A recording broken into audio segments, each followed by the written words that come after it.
Welcome, women and gentlemen, to the Based EDH podcast. This is your host, Dakota. This is your host, Skinny Penis. He, in fact, does have a skinny penis. And today we're bringing to you, we are back. Yep, again. Gitrog's back. No, it's not, because we didn't do Gitrog before. Yo. Hashtag if Wizards does not make a new Gitrog monster in this set, I am going to drive to their headquarters because it's only like 4 hours away from us. Yeah, something like that. Somebody's going to triangulate our position and dox us. Based. Okay, yeah, what are you going to do? What are you going to do? Shit talk me in the group chat? I have guns. What are you going to do? Tell me where I live? Yeah, I know where I live, retard. Thanks. Anyways, my all-time favorite card is the Gitrog monster. Yes. And it's been a long time coming, and I spent $40 on the fancy version. It's about time I built a deck around it. And it's been his favorite long before the nitpicking nerds decided to make their list and say that the Gitrog is the #1 commander of all time. Like, 99% of that list is dumb and wrong, except for spot number 1, man. I'll tell you what, they nailed spot number 1. They did pretty damn good. I mean, now Dragon isn't quite as high as it needs to be. Or all the Eldrazi. Or the Eldrazi. Bruh. Hey, dude. Bruh. Dude, I just unironically said bruh on the fucking podcast. But no, deadass, Dakota loves the Gitrog monster. It is in the 99 of most of his decks that can run it. If my deck has black and green in it, it's got a Gitrog in it. But the thing is, as much as he loves Gitrog, he doesn't want to build the Gitrog deck. Why? Because they all play the same, basically. And it's cringe and boring, and if I wanted to build a combo deck, I sure as shit wouldn't focus it around lands. Well, why not? That's a perfectly valid strategy. Yeah, if you're gay. You got that right. So, you're probably thinking, what is this deck based on, then? Based on what? Well, we should probably tell them what the Gitrog do. Yo, Dakota, can I just take a moment? We up the video quality. Guess what? You're watching a PowerPoint now, fuckers.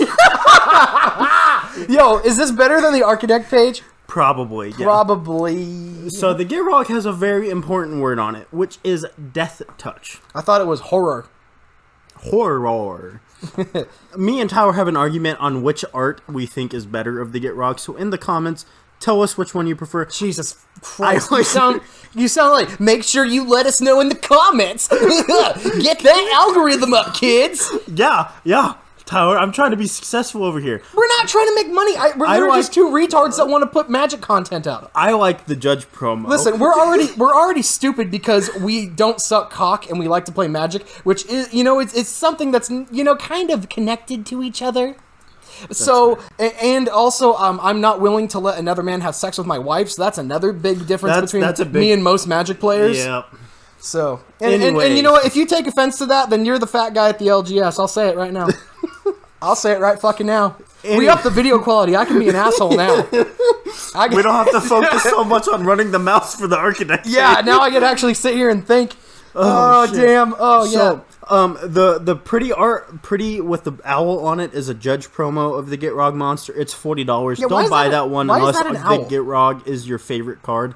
The Gitrog is like $5. He's ultra cheap. He's super cool. Is he dead ass back down to $5? Mm-hmm. Damn, he went up for a while. Yep, he was about to 15, but the print and mystery boosters helped him out. Really? That's awesome. I remember where I was when I got my first Gitrog.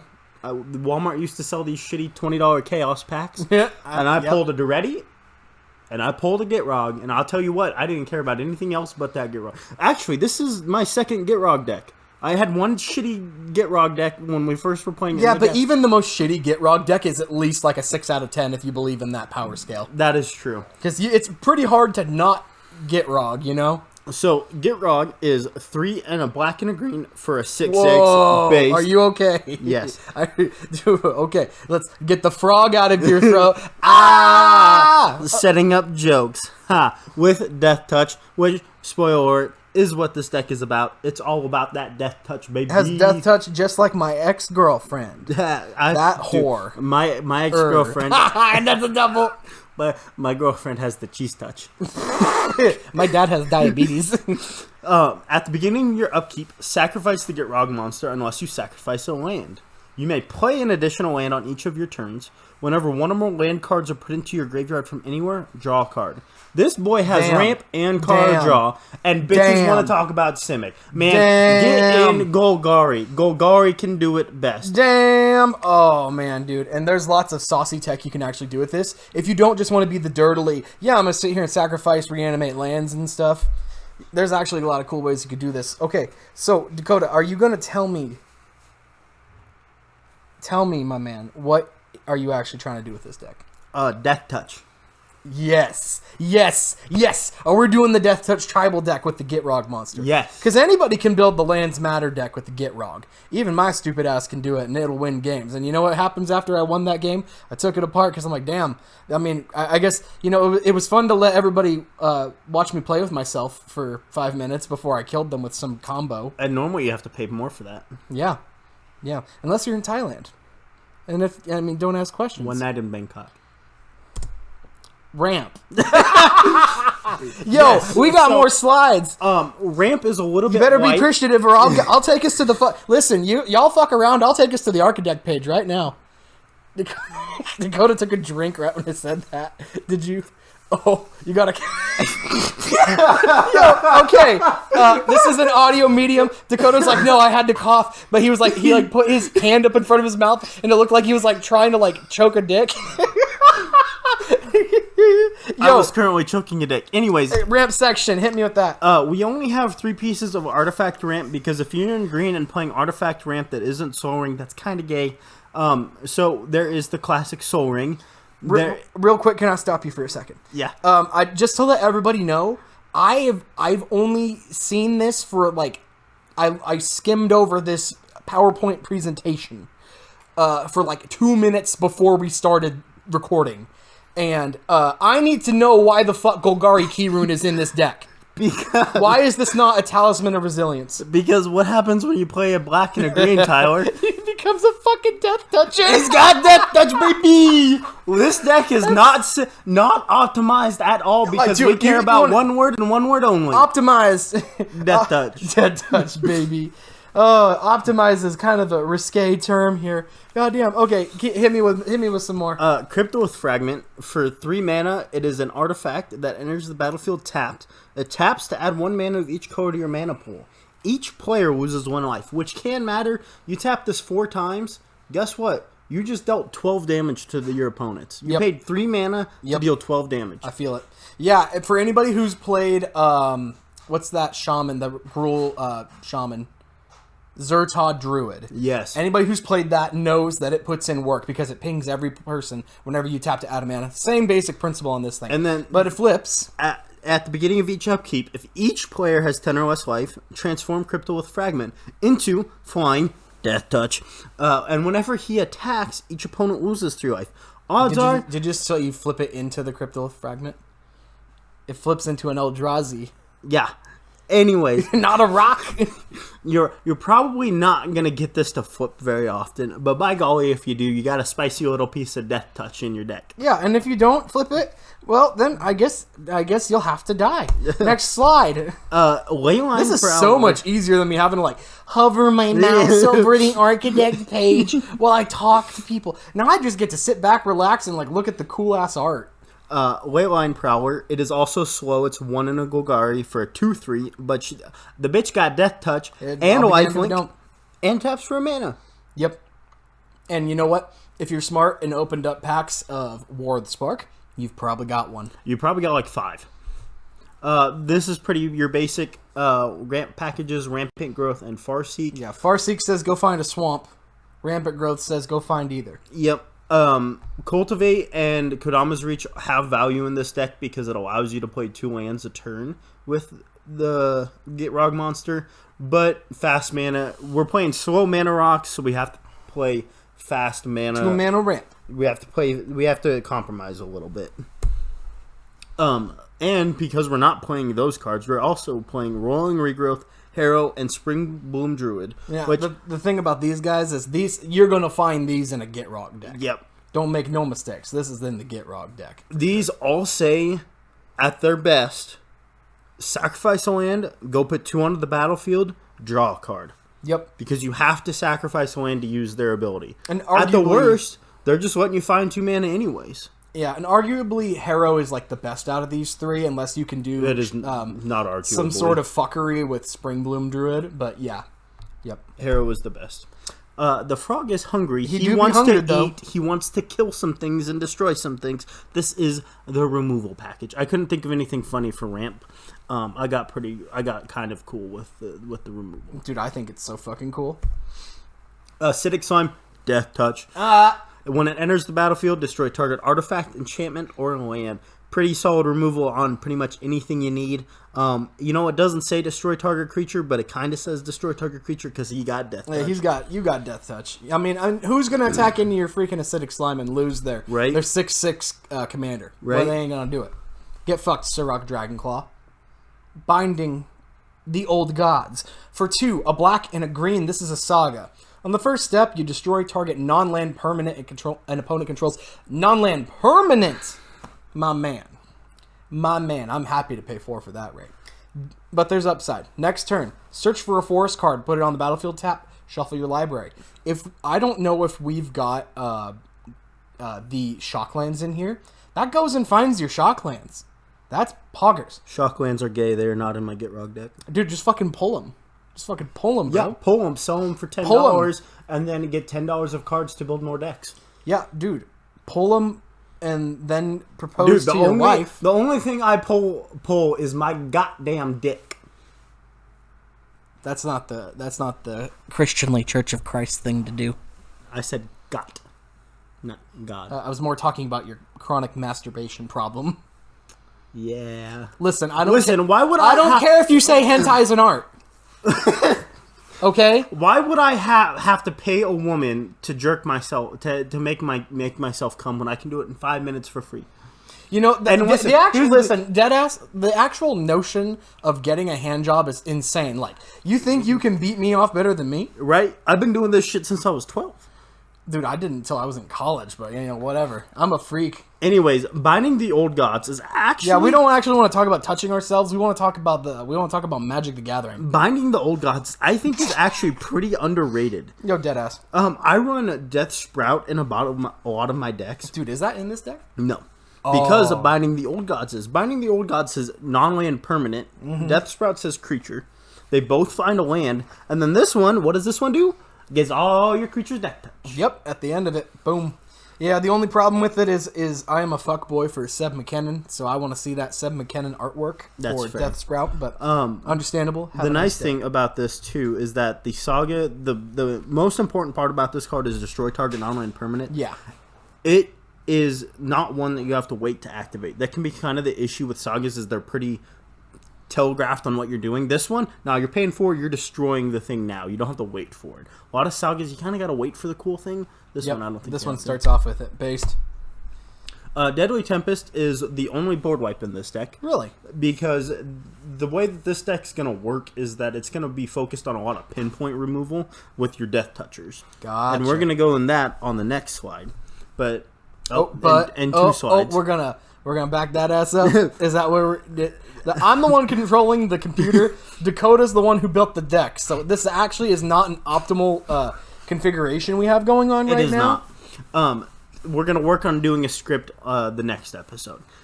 It says destroy all creatures. Each player loses life equal to the number of creatures that they control that were destroyed this way. This is the second time of incidental life loss given to the opponents. Death Touchers tend not to be very big because they're able to kill while being small. That's kind of Death Touch things. Yeah. So you're going to be nickel and diming opponents a lot. So any kind of extra value you can get on that when you're attacking opponents for 2 each turn, because they're not going to block. Because who wants to who wants to throw their Galta in front of a 2/2 with Death Touch? Nobody. And I would like to add on Deadly Tempest. You know what? This deck, I can see it has a problem with. If you run into a token deck, they don't care that... I mean, they're going to make so many tokens, they're not going to care about your Death Touch. So they'll just continue to run you over. However, Deadly Tempest, yeah, you might lose some life. They might lose 10, maybe 15, maybe more. Maybe they die. Maybe this is a kill spell. You've had times when you're playing your Darien deck where you've had, 30 tokens out? Oh, easy. Easy. I finally found a deck for Tetsumok. Besides his own... Dude, how long until we build the Tetsumok deck? Probably quite a while. Listen, if I can make a name as one work, then Tetsumok can work. It's the same deck. You just swapping a name as one for Tetsumok. Yeah, it's just less good because it doesn't have green in it. Exactly. Tetsumok, 4 and a black for a 6/6 Deathtouch. You pay a black, reveal Tetsumok from your hand, put a prey counter on target creature. Activate this ability only during your turn. When you actually end up casting him, he ETBs. He destroys each creature your opponent control with a prey counter on it. And then you've got a 6/6 Deathtoucher to play with. And I think that's neat. Very neat. Am I reading this one? I thought you were going to. That's why I stopped. I was like gonna like.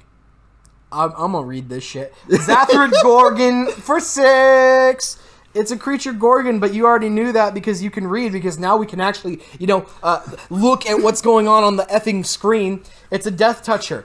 In case you didn't know what that does, allow me to regale you with the reminder text, because this is from a core set. Any amount of damage this deals to a creature is enough to destroy it.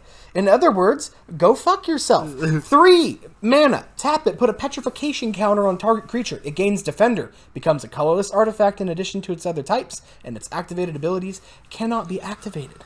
Tyler, what's the one keyword that stops Deathtouch? Ligma. Ligma? What is that?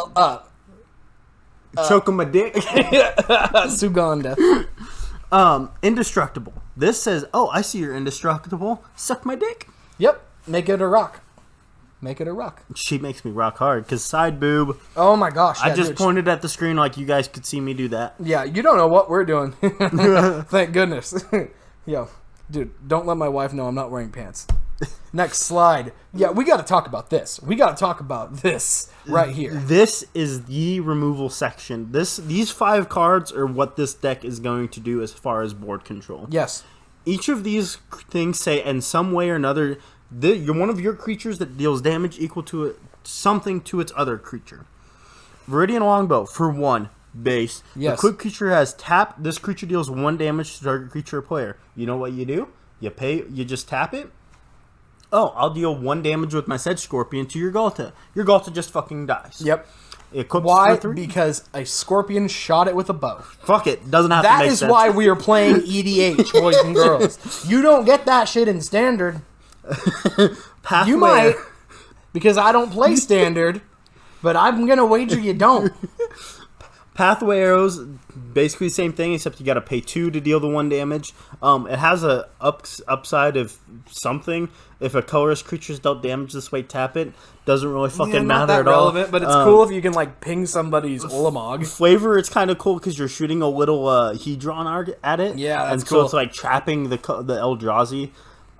Sorcerer's Wand, it has the same thing. This creature deals 1 damage to target player or planeswalker. This is kind of neat because you can ping. That doesn't say this deals 1 damage to target creature, does it, Tyler? Uh-oh!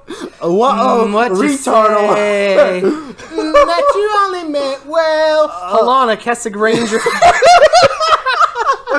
Dude, I wish my jawline looked as good as Halana's. Halana. There's a testosterone imbalance in there. Well, that's what she gets for being a deck. Yeah, that's what she gets for being a whore. When another creature enters the battlefield under your control, you may pay 2. When you do, that creature deals damage equal to its power to target creature. That is what Sorcerer's Wand should say. Sorcerer's Wand is gay. Yeah, cut Sorcerer's Wand, add Teamer Battle Rage. Thornbite Staff.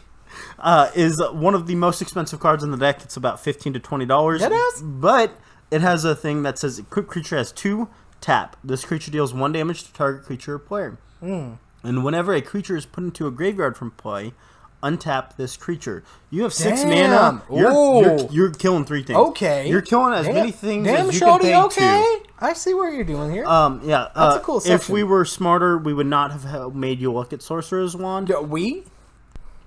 Frog draw. It kind of rhymed and I liked it. Frog draw. Thank you.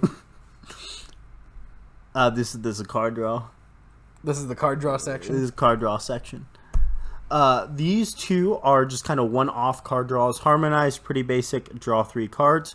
Gonti, Lord of Luxury. 2 and a black for 2/3 with Deathtouch. When it enters the battlefield, look at the top 4 cards of target opponent's library, exile one of them face down, put the rest on the bottom, blah, blah, blah. You can spend that. Becomes very relevant. cast You that want to spell. know why that becomes relevant? Why? Because people don't play crappy cards in their decks unless they're our friends. Shout out to Dakota. What? Oh. Dude, I heard he plays a Sorcerer's Wand in his Deathtouch deck. Oh, damn. Pretty basic. They're just kind of, like I said, one-time draw spells. Yeah, Harmonize is lit. Don't let anybody give you crap for playing Harmonize. You're drawing 3 cards, man. Come on. Play that. Beast Whisperer. Pay 2, and then green. Whenever you cast a creature spell, you draw a card. You know what? We have a lot of Deathtouch creatures in here. They don't cost that much. You're going to gain cards off of Beast Whisperer. Yep. Also, he holds Snake. I believe there are a total of 33 creatures. Something like that. Something like that. Garruk's Uprising. When it enters the battlefield, if you control a creature with power 4 or greater, you draw a card. Yes. Whenever a creature with power 4 or greater enters the battlefield under your control, draw a card. And then it has this kind of just extra text of creatures you control have trample. Which is, that's good enough by itself. Truthfully. And Deathtouch Trample is one of the best keyword combos you can have in a deck. Mm-hmm. We will talk about it more later. Elemental Bond. Whenever a creature with power 3 or greater ETBs under your control, draw a card. I did the math. You have about 15 creatures, 16 creatures with power 3 or greater, and you have about 10 or 11 creatures with power 4 or greater. However, with Garruk's Uprising, your commander's power 6. You're going to be casting him a lot because he's the greatest card ever printed in Magic. Yes. You're going to be drawing cards with him. Isn't Gitrog 5? No, he's a 6/6. No, but his CMC is 5, right? Yeah. Oh, did I mishear you? Yeah. Oh, I'm gonna shut the hell up. Next slide. Death Reap Ritual and Harvester of Souls care about when creatures dying. Harvesters of Souls is nice because it's whenever another non-token creature dies, you get to draw a card then. Yeah, across the board. So even your stuff. Yep. Death Reap Ritual is at the beginning of each end step. If a creature died this turn, you may draw a card. And this is Deathtouch deck. Creatures are going to die. Yeah, absolutely. Okay, Adversary. You pay 4, you get an elf. The spell costs 2 less to cast if an opponent controls a green permanent, which we're playing Commander. They're probably going to. Right. So odds are you're going to pay 2 to get a 2/3 Deathtoucher, that whenever it hits a player, you draw a card. Yep. I'm here for it. I am here for it. Double Deathtouch. These are cards that give Deathtouch to your creatures, which are important because not every creature in this deck has Deathtouch, and then those that do have Deathtouch, these things give them additional effects. Disclaimer, if a creature already has Deathtouch and you give it Deathtouch again, it doesn't do anything, but you'll feel good about yourself. Yep. Bow of Nylea is a pretty based card. 1 in a green. Attacking creatures you control have Deathtouch. That don't really mean much, but it's a thing. Yep. But it has a lot of value. Of 1 in a green, tap, choose one, put a +1/+1 counter on target creature, or Bow of Nylea deals 2 damage to target creature with flying, or you gain 3 life, or put up to 4 target cards from your graveyard on the bottom of your library in any order. I'm with it. You know what's funny is that it looks like it's an equipment, but it doesn't actually equip. It's just a static effect. And then it has activated ability on it. Right. Sereth the Viper's Fang. We got to talk about this artwork. It's so good. The border is phenomenal. I was gonna build this deck too, but there's the way I wanted to build it, there wasn't a lot of support for it. Mm-hmm. But she says other tapped creatures you control have Deathtouch, which is really interesting with your artifacts that say tap. Yes. Well, when they deal the 1 damage, they're tapped now. They have Deathtouch. Oh, that's phenomenal. Other untapped creatures you control have hexproof. That's based because, my God, there are a lot of value creatures. Gitrog, if you don't kill Gitrog on site, the person who has it is going to get a lot of value because you basically they get to draw an extra card every turn, and they get to play an extra land every turn. They're just going to strictly outvalue you. Mm-hmm. So this just says, oh, you can't kill it with a target anyways. And the thing about it is, realistically, how often are we going to be attacking with Gitrog? He's going to sit back, make you money from just sitting on the sidelines. Yep. And you might as well just call him an enchantment. Yeah, he's just going to sit back and deter attacks. And then 1 and untap another target creature or land you control. And you have a Viridian Longbow out. You pay 1, just get to kill something else too. Absolutely. Gift of Doom is great artwork. Phenomenal. So, you pay 5. You get an aura. you equip the creature. You enchant the creature, and it has Deathtouch and Indestructible. Now, if you don't feel like paying 5 to stick it on something, then you can also just cast it as a morph creature. So buckle your fuckles. I will explain this in easy terms. So if you have this card in your hand, you can pay instead 3 mana and put this thing face down as a 2/2 morph. Then, if you want to flip it face up, then you can morph it for its morph cost, which says sacrifice another creature. Sacrifice your Sedge Scorpion. Flip this thing up, put the Gift of Doom on something. Put it on Gitrog. I know that it will give him double Deathtouch. My man, did you just say sacrifice Sedge Scorpion? Man, you gotta sacrifice something. Yeah, not the Sedge Scorpion. What else? What should I sacrifice? Sacrifice Sethrus before you sacrifice the Sedge Scorpion. What was this one? Seraph. Yeah, we'll I'm with that. I also have sentimental value for when I first started playing Magic, but something needs to be sacrificed, and I would rather lose one of them than lose Gitrog. And so this allows you to get Indestructible on your boy, which means that your fight spells now are just getting all the more saucy. And that would matter if there were fight spells in the deck. So basically, for the cost of paying 3 and sacking a creature, you can put Indestructible on something. That's pretty nice. I'm with it. Quietus Spike. Equipped creature has Deathtouch. Based. Whenever equipped creature deals combat damage to a player, that player loses half of his or her life, rounded up. For 6 mana, you got something that says, hey, you got to block this creature. Odds are they probably don't want to block your little Sedge Scorpion, but there goes one of their good creatures that gives them and synergy you know what? We may already have Deathtouch on the thing. We don't care. Double Deathtouch, baby. But you know what? No, you know what I'm trying to say with that? You've got enough trample synergies in here that they're going to have to put things. So now, let's say you manage to stick trample on your Gitrog because you have Garruk's Uprising out. They've got to put 6 creatures in front of that thing, or they're losing half of their life. Yep. Welcome to the rice fields, motherfucker. Quietus Spike fucks in this deck. Wand of Orcus for 3.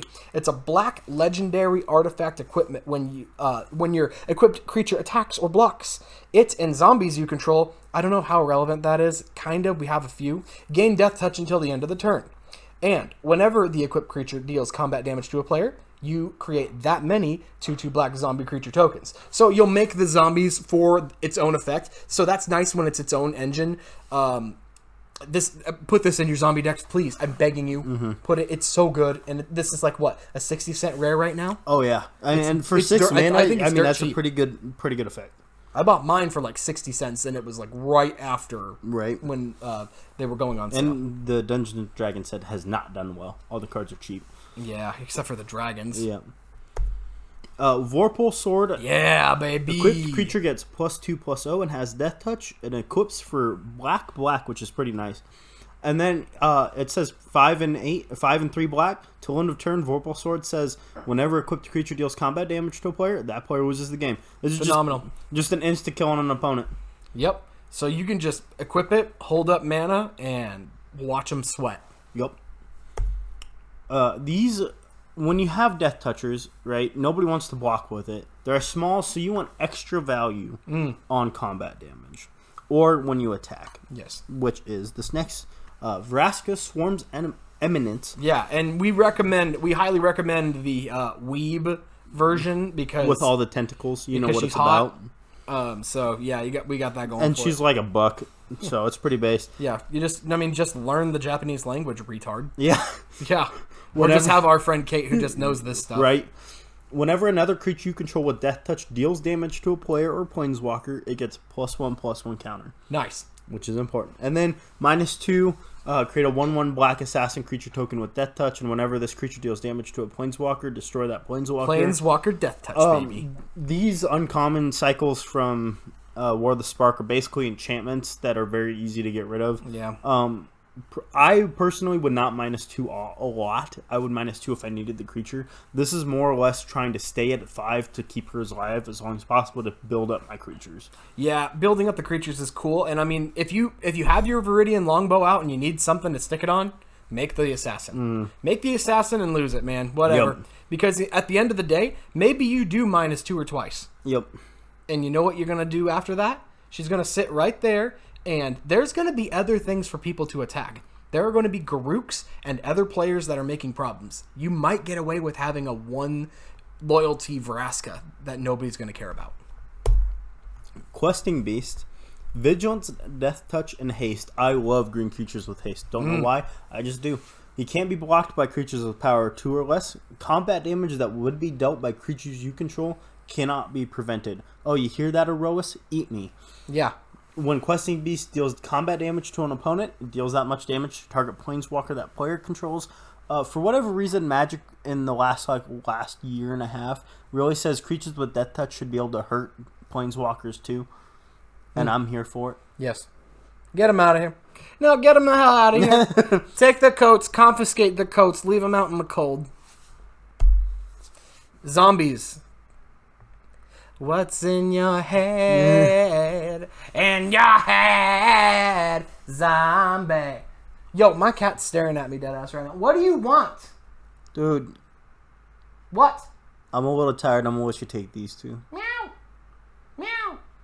Yo, hold on. Let me put my cat on the mic. You seen that? You seen that? It's the dumbest meme. All right, Liliana's Reaver. What? 5-year-old just starts screaming. He just starts screaming. Yo, hold on. No, stop. I have it republished from my iPhone. We can. Yeah, did you repost it? Oh, that'd be so funny. Yo, Liliana's Reaver for 4. So it has Deathtouch, which is what we're here for. It's a 4/3.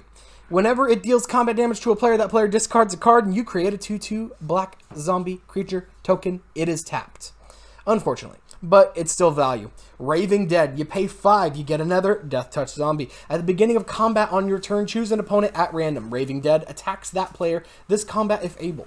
Whenever Raving Dead deals combat damage to a player, that player loses half of his or her life, rounded down. My man, are you dead-ass eating homemade chocolate chip cookies while we're recording the podcast? Yeah. I'm about to record your murder and send it to your family. Don't you dip that in your cup of water, you degenerate. Tyler, put your pants back on. I will not. Raving Dead is especially nice. I live here. Because it's a 2/6. Yep. So, no matter what they block, the 2 power is going to kill it. And the 6 toughness is probably going to make it makes it really hard to kill. Yep. Virtus the Veiled.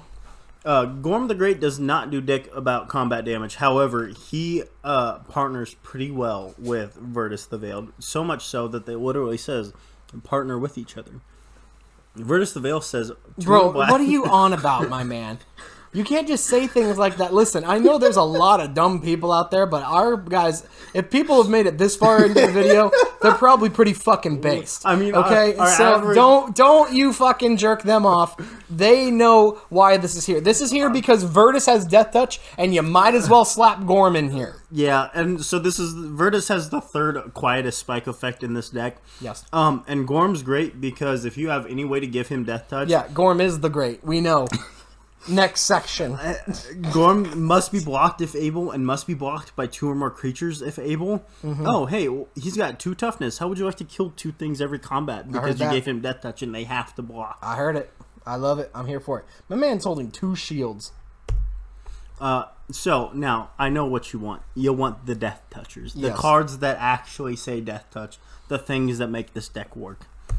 There it is, baby. That's the deck. Thank you for tuning in. Yeah, we got 1/1s from M20. The first deck I ever got was this mono green fight deck that Tyler built me. It was 60 card. It was just tabletop, and this card was it, man. And man, ever since then, this is my favorite flavor text in the game. Thackoids the Mighty, Slayer of Minotaurs, Vanquisher of Giants, killed by a scorpion. Yeah. Inscription on an Acroan grave. He is here for turn 1 play and to equip the Viridian Longbow too. Do not get it twisted. He is here for no other reason than to say, fuck you creatures. And your chicken strips. Embodiment of Agonies. Pay 3, you get a demon with flying and Deathtouch for 0/0 power and toughness. Cool. Next card, JK lol. Embodiment of Agonies enters the battlefield with a +1/+1 on it for each different mana cost among non-land cards in your graveyard. We could spend all day explaining that. It basically works how you think it does. It gives you a flying Deathtouch. This is a finisher in my Nethroi deck because of like any graveyard deck put this card in it. It is so great. It's gonna shock you how fast he's a 5/5. Yeah, this guy's great in Nethroi because he comes back for basically for free whenever you mutate Nethroi, and then he enters and he's gonna be a big mama jamba. These two are the only recursion we have in the deck, but by golly, aren't they fuckable? Yes, absolutely. Issereth has those have got to be G's. That's a bird. Sarah! You trying to fuck the bird, or are you trying to fuck the bitch? You ever fucked a bird? They got a corkscrew. I mean, pussy. if they're a duck, yeah, only the ducks do that. And you know what's funny? What? It doesn't matter if it's corkscrew if you're big enough. Did you know that pigeons die after they have sex? At least the one you fucked in. Sarah, we need to know how big these titties are. Are they B's, C's, double D's? Nuts, got them, ha. That is a shout out to our friend Doug. Come back to Idaho. Yeah, Doug. And I'm not sorry. 3 mana for a 3/3 Deathtoucher. Whenever Issereth the Awakener attacks, you may pay X. And when you do, return target creature card with CMC X from your graveyard to the battlefield with a corpse counter on it. If that creature would leave the battlefield, exile it instead of putting it anywhere else. Yep, that's what you do. I don't understand the relevance of the corpse counter on it. Because that doesn't have anything to do with her next ability. I don't know anyways. I don't know either. Is there like some tech from M19 we're not knowing about? Nope. Just said What? put a corpse Are we missing something here? Nope. Corpse counter on it. It does not say anything. Why doesn't it say if a creature with a corpse counter on it would leave the battlefield, exile it instead? Yep, I don't know. I don't get it. I don't know, man. I'm just gonna keep looking at her titties, though. So I mean, we don't really have to worry Trader. about it. I'm gonna look at her titties too. Glissa the Trader. Black, green for a 3/3 with Deathtouch and First Strike, which means you're swinging with her every turn, and she is going to kill whatever blocks her. Whenever a creature an opponent controls is put into a graveyard from the battlefield, you may return target artifact card from your graveyard to your hand. The Quietest Spike, all the Viridian Longbows, and Pathway Arrows, all of those are artifacts. Those things are going to get destroyed. Probably. Alyssa says, psych! That's the wrong number. Nightcock Scavenger. You pay 1 black, you get a Flying Deathtouch lifelink. Its power increases for the number of types of cards you have in your opponent's graveyard. So if they have a bunch of like a land, an enchantment, an artifact, a creature, an instant, a sorcery, those are the card types. I think its power can max out at 8. So it can get big. It's basically a slightly better Vampire Nighthawk. Nightcock, excuse me. Which is the same exact casting cost. It's a 2/3 though, with Flying Deathtouch and lifelink. For a vampire! It is based. If you're running a black deck that does not have Vampire Nighthawk in it, you're doing it wrong. Then what the hell are you doing? I've been saying that since 2014. Snake. Snake time. Next slide. No, we'll go back. Ronus the Indomitable for 3. You get a Deathtouch Indestructible. Now, if you want to build a fight deck, please make Ronus the Indomitable the commander of your mono green fight deck, because he is absolutely there for Fight Club. He can't attack unless you control another creature power 4 or greater, and he can actually do that of his own volition. If you get somebody else out, you can pay 3 and pump up another target creature and give it trample. Unfortunately, you cannot give yourself trample. He cannot give himself trample with that, which is kind of sucky, because I would love to just pay 3 and start Voltroning with him. But, you know, we can't have everything, and Mono Green's already got enough good stuff as it is. Now, if you come over to the, you know, like, now, don't nobody tell old Ronus about what's going on over here, you know what I'm saying? Because things did not turn out so good. He got capped by the Scorpion God. So, I mean, get fucked, I guess. God Eternal Ronus, you pay 5. You get a Zombie God, which is based. He has Deathtouch. I mean, why else do you think he's in here? 5/5 for 5. Really cool. Now, when he enters the battlefield, you double the power of each other creature you control until the end of the turn, and they get Vigilance. Holy smokes, my man. Vigilance. So, I mean, yeah, attack with all your Deathtouchers. Odds are they probably won't get blocked. Maybe they do. And if they do, you bring them down. Sedge Scorpion. Yeah, this not so great with the Sedge Scorpion. But it's a great one-time pump effect with Vigilance. Now, and the nice thing about him is when he dies or is put into exile from the battlefield, You can stick him third from the top of your library. You're not getting rid of Ronus unless you tuck him. Yep. Great card. These are Death Touchers that all focus when creatures dying, because guess what? That's kind of the fucking point of the deck. They're gonna die, man. We have Death Touchers, and people are gonna blow things up. They're gonna die. Poison Tip Just Archer, like all of us one day. Yeah. Repent and be baptized. Remember that. 2 a black and a green for a 2/3 with reach, important because this deck does not have a lot of flying synergies. Death Touch. Whenever another creature dies, each opponent loses 1 life. Oh, your thing got killed by a Sedge Scorpion? Lose a life. Yes. Reaper of the Wilds. Same CMC for a Gorgon. If another creature dies, you scry 1. Cool. Pay 1 black. He's going to get Death Touch till the end of the turn. You pay 1 and a green. He gains Hexproof until the end of the turn. And also, he's a 4/5. Great rate. Yeah. Great rate. Ogre Slumlord, also known as my wife, as a 3 and a black for a 3/3. Whenever another non-token creature dies, you may create a 1/1 black rat creature token. And guess what? Rats have Death Touch. Ah! So the nice thing about these 2 cards is they give you more creatures. Yes. That's the whole point of these 2 things. Understandable. Have a nice day. Yeah, Grave Titan's $12. Yeah, Grave Titan's one of the easier cuts. It goes Sorcerer's Wand, Grave Titan. The effect he gets, he's in here because he says Death Touch, and I have that one other synergistic zombie card. Yes. You give Grave Titan Wand of Orcus, and you have a heyday. That'd be fantastic. And then Hornet Queen says, pay 7 mana, be able to kill 5 creatures. Yes, please. The funnest part about Death Touch is how it interacts with other keywords, mainly being Trample. This is one of the most confusing parts of Magic. So Trample says if a creature you control would deal enough combat damage to its blockers to destroy them, you may have it deal the rest of its damage to defending player.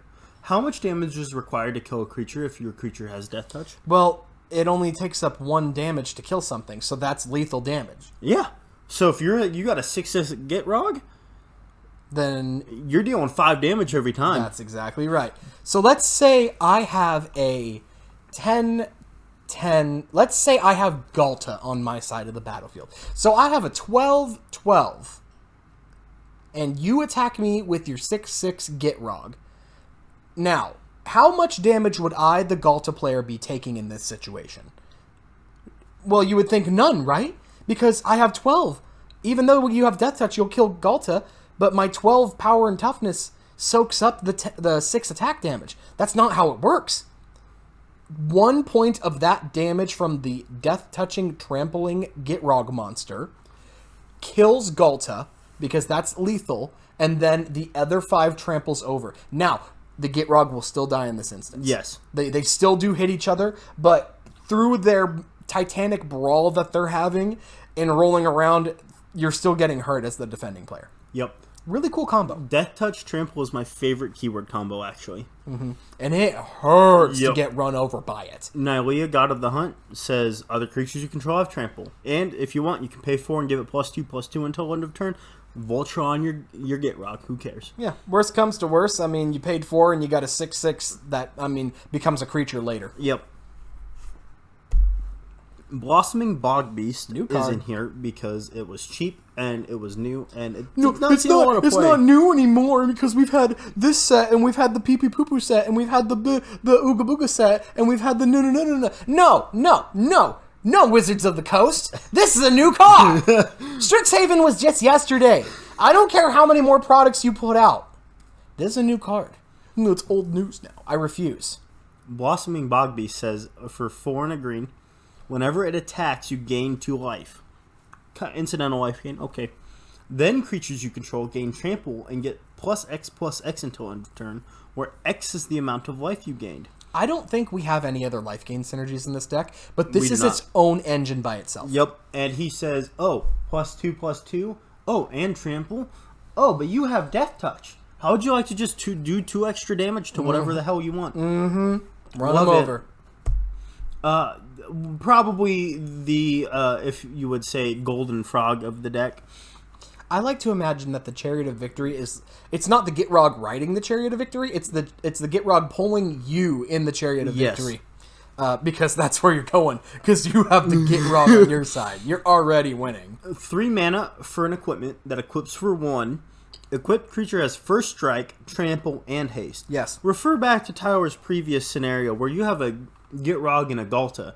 If Gitrog has a Chariot of Victory, then Galta's dying. Then Galta just dies. And the Gitrog stays alive. Yep. And the defending player takes 5 damage. Yep. Love it. Man, this is just absolutely Keyword City if you can equip this thing up to the Gitrog. This is what I call the Banger Alert. Which coincidentally is the name of this font. It's called Bangers. So there's not a whole lot of synergies with Gitrog in this deck, but the one that you should use is Ruminant Excavator. It is Crucible Worlds on a stick, as they like to say. You can play lands from your graveyard. Ruminant is $4. By all means, if you want to spend the $40 on Crucible Worlds, go ahead. Be dumb for a card that does the same exact thing for literally 10 times the price. Man, I'm not even going to say you're dumb because odds are it's going to go up in price and you'll make money. That's fair. But yeah, save yourself for 1/10 of the cost. Get the Ruminant Excavator. Plus, it's a creature. You can give it Deathtouch. Then it's a snake with Deathtouch, which is kind of cool. Flavor win. Dire Fleet Ravager. Great card. I don't think I was aware of this card until I built this deck, and I looked at every green and black creature that said Deathtouch. Nice. 3 black for a 4/4 with Menace and Deathtouch, which is nice because that basically means lose 2 creatures or take 4. When Dire Fleet Ravagers enters the battlefield, each player loses a third of his or her life rounded up. And I mean, it's not a bad 4/4 for 5 with Menace and yeah. Deathtouch. So I mean, now like just start swinging them in. Yep. Send them in. And if you want to block him, well, great. I hope you're losing 2. Yep. You're losing 2 at the minimum. Remember when I said earlier about like incidental life loss to everybody? This is one of those things that's going to really help with that. I feel it.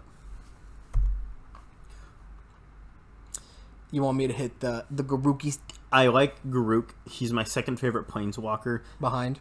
Tamio.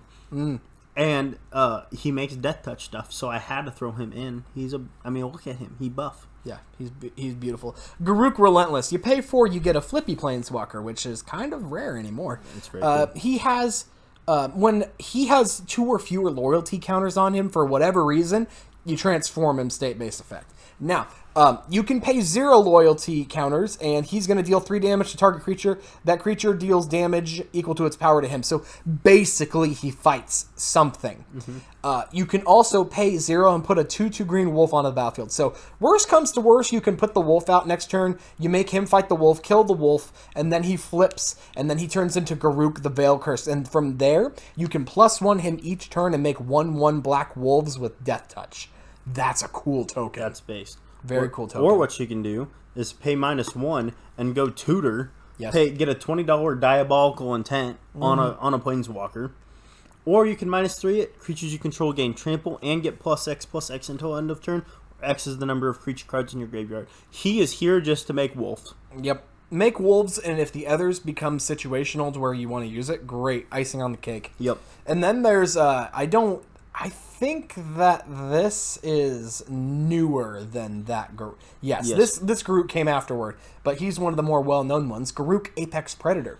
So you pay 7, and you get a planeswalker that says, oh my goodness, man, I'm going to have to get paid more to read all these damn planeswalker abilities. You +1 them, destroy another target planeswalker, which was really cool back in the day because there weren't a lot of effects that did that. Great sub-mercs other planeswalkers, and I love that. He's just a planeswalker hunter. So would you just get Lily already? Somebody kill that whore. +1. Put a 3/3 black beast creature token with what? Deathtouch. Onto the battlefield. -3, destroy target creature. You gain life equal to its toughness. I mean, you're just removing. If you can pay the 7, you're just removing things. Yep. You're just removing, like, whatever you want, basically. Yep. -8. Now, it's going to be a long road to get here, and you probably won't. But if you do, target opponent gets an emblem with, whenever a creature attacks you, it gets +5/+5 and gains trample until the end. Basically says that opponent dies. Yeah. You Hunter's Mark them. Yep. Which is a D&D and a Paladins thing. Planeswalkers normally are pretty easy to kill, especially in our metagame where it's very creature heavy. These things create ways to block it that no matter what they attack you with, it's going to die. It's de-incentivizing them to attack your creatures along with your other Death Touch. Planeswalkers can be pretty easy to kill if you're playing in the right metas. A Death Touch deck actively helps prevent that. Hooded Blight Thing is 2 and a black for a snake with Death Touch. For a 1/4 stats, whenever a creature you control with Death Touch attacks, each opponent loses 1 life, and you gain 1 life. Odds are you'll have at least 5 or so. Right? Later in the game, you'll have 5. And then it also gives your creatures Death Touch for Planeswalkers. If a creature would deal damage to a Planeswalker, destroy that Planeswalker. That's not combat damage. Nope. So you Viridian Longbow onto the Hooded Blight Thing. Congratulations. Get fucked, Jace. Get out of here. Yep. You're not wombo comboing me today. Endbringer is what I like to call the second golden frog of the deck. We do a little trolling. For 5 and a colorless, important, you have to spend a colorless mana on Endbringer in order to cast him. You'll probably have it. We have a land section We coming do have it. He untaps during each other player's untap step. Interesting. He doesn't say Death Touch. That's where they normally put the Death Touch. But he can even ping by himself. But yeah, he says tap. Endbringer deals 1 damage to target creature or player. Which I believe has been errata to any target. I believe it has. Pay a colorless and tap it. Target creature can't attack or block this turn. Pay 2 colorless and tap it to draw a card. You put Viridian Longbow on this bitch. It's just every turn I get to kill a creature. This thing's gonna get killed. Probably. It's gonna get killed. The tech is to hold up the Viridian Longbow, and then until he gains haste and can activate his abilities. Yep. But if you get a Death Touch onto Endbringer, you're killing whatever you want, probably for the rest of the game. Yep. Nobody that will just be pays able for to it. board. Would you pay 6 to blow up 3 creatures? That's a hex, and then it gets better from there. And at the worst, that's not a hex. Hex is 6 target creatures. Yeah. Yep. Yeah. It's a Curtain's Call, but a little bit better. Yeah, something like that. I'm gonna trust you on that one. I don't actually know what Curtain's Call does. It's 5 and a black with Undaunted. Oh, right on. Yep. Yo, we gotta talk about our boy Finn. He says win the game because he will win the game for you. If a creature you control with Death Touch deals combat damage to a player, that player gets 2 poison counters. Let me put it to you this way. Finn the Fangbearer says if you can connect with 5 of your creatures, because you're running Death Touch in almost every instance, if you can make combat damage with 5 creatures, you kill them. Yep. Finn is a phenomenal mono green Death Touch commander by himself. Finn is going to get removed on site. Yep. So use it. Don't cast it and then say in 3 turns I'm going to cast Death Touchers to kill you. No, you hold him up until you're ready to kill somebody. Yep. And then you win the game. Blindside him. Normally here at Base CDH, we don't like to talk about lands. And by we mean Dakota. Well, because I'll just tell you 36 swamps. Well, okay, fair enough. This deck, it lends itself extra power if you just put a little effort into the land base. So we wanted to bring you some cool lands that help you get little values for practically nothing. You're already Gitrogging. You might as well Gitrog a little. We're not going full into the whole land reanimator, kind of Lord Windgrace without the red thing. So we got some lands. These are all lands that sacrifice themselves or other lands in Lotus Field's case. But then lets you basically get... Each of these lands has stapled on it, draw a card. Basically. If you can do it when you have your Gitrog out, for sure. Lotus Field, hexproof, it enters tapped, kind of sucky. But when it enters the battlefield, sacrifice 2 lands, draw a card. Taps for 3 mana of any one color. Yeah, Fabled Passage, Jund Panorama, Terramorphic Expanse, Evolving Wilds, Myriad Landscape, all basically do the same thing where they can sacrifice themselves. Yep. To different effects. Some of them are better than others. Yep. Blighted Woodland basically does the same. Yeah, Blighted Woodland is a great card in most decks that run green, actually. Then there's the Gold Border Dust Bowl. Now, the regular Dust Bowl costs how much? 40. $40, so that's kind of up there. But I mean, the odds are your meta is probably going to be fine with you running a $6 gold bordered copy of Dust Bowl. If your playgroup isn't fine with gold bordered cards, tell them to remove the cork from their house and take a shit because they're getting a little cranky. Yeah, for real. I mean, some people see it like a proxy. I see it like Wizards made it, and I bought it. Yeah, they made it. I bought it, and we're not competing. Are packs on the line? Are packs on the line? Then don't run your gold bordered.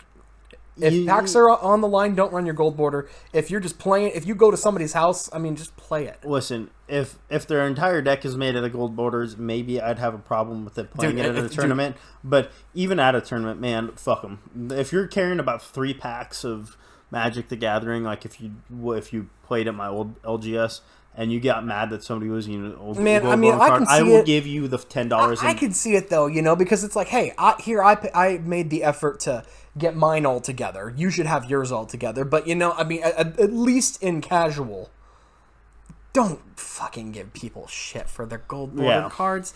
I mean, definitely for sure. I hardly even give our friends crap for their proxied cards. Kate, we're gonna call it. Yeah, okay. I guess we're calling her out there. I wasn't gonna do it. Kate, stop running Imperial Seal. Field of the Ruin does the same thing as Dust Bowl. Dust Bowl does not let everybody go find a land. Field of the Ruin does. So it's arguably worse. Yeah. The reason why it's important to run land destruction is for the next card. Here it is.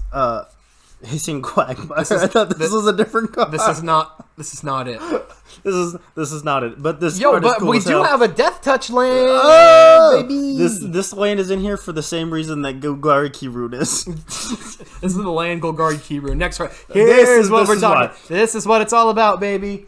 Odds are at some point somebody's going to have a land. Yeah.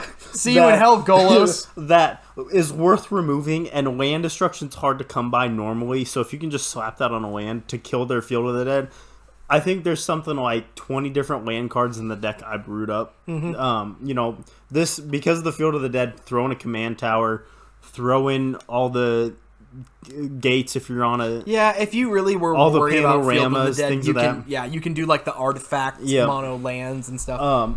But Field of the Dead, it's $20. By all means, it's not worth the price tag if you're trying to stay on a budget. If you're not staying on a budget, though, it is a great addition, not only to this deck, but basically any deck that's not monocolored, but especially this deck where you're always bringing in more and more lands. Yeah. Throw it in there. You're not going to regret it. The thing about Field of the Dead is you have a super low opportunity cost for putting it in your deck, and that's why it's $20. Yep.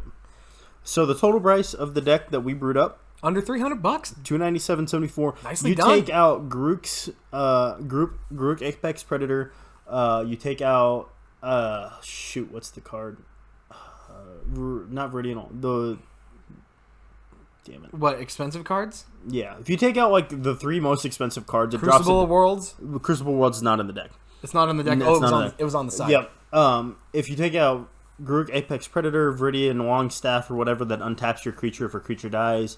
If you take out Field of the Dead, that drops down to about $200. Mm-hmm. Yeah, and also this price varies because, again, like Dakota doesn't want to spend too much time on lands. But obviously, this isn't a full 100 card list because we didn't put in the lands that the swamps. If you want to keep the price down low, then use a ton of basics like I do. If you've got things on the side like your Overgrown Tombs and whatever ever expensive lands you've got. Yep. Then slap them in.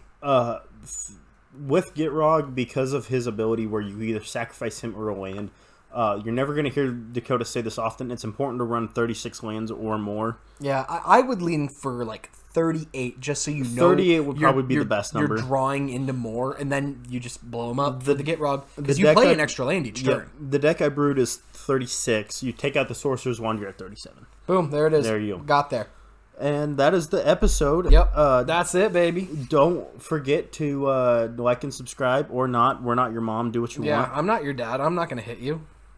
Or love you. Oh, wait. I am your dad. What? Once we I'm older than you. Once we hit 100 subscribers, we're going to start doing some giveaways and stuff. So, which is news to me, so look, let's fucking go, dude. Yeah! So go ahead and like and subscribe. Don't be gay. Yeah. Jesus loves you. There you go. Have a good day. Is that it? We're leaving it on that note? Yeah. And don't forget that it's not okay to eat your children. It's always okay to eat hookers, though. I already clicked out. How am I supposed to keep that in? Fuck it, we're keeping it in. No, I'm not keeping it in. We're keeping it in. No, if I'm going to the effort of editing this, I'm not doing that. Oh, that's funny.